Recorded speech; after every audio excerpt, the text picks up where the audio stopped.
I thank my colleague. Mr. Speaker, my ancestral forefather traveled to this country 200 years ago or so. He was born a poor Irishman with no path towards prosperity that did not lead through oppressive government or indentured servitude. He arrived in the port of New Orleans after scrapping together enough money to book passage on a sailing vessel that had been converted from carrying cargo to carrying human beings. He survived the journey, although many poor Irishmen did not. He came to this land seeking freedom.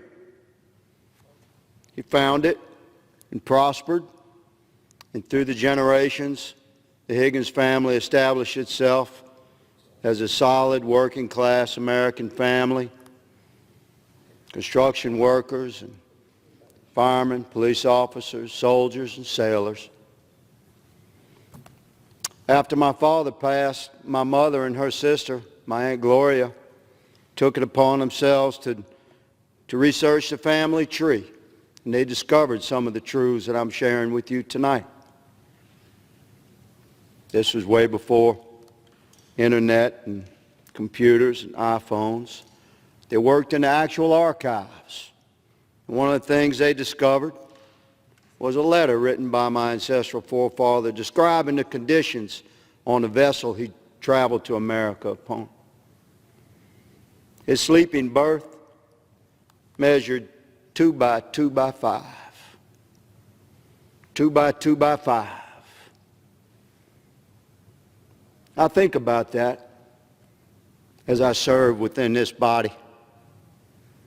I recognize the pain that our ancestral forefathers and foremothers endured to carve this country of greatness from the wilderness.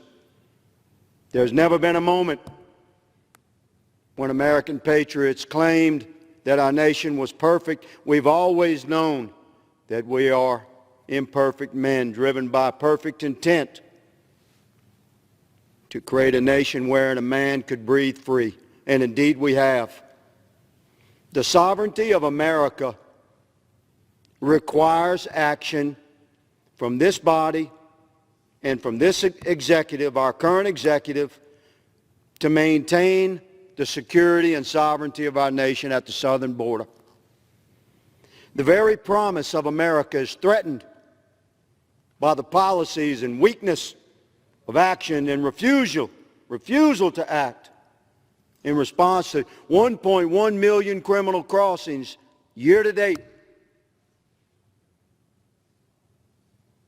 The very freedoms and opportunities that our ancestral forefathers and foremothers came to this country to embrace, the blood and life and limb that has been sacrificed by generations of patriots past that have preserved America.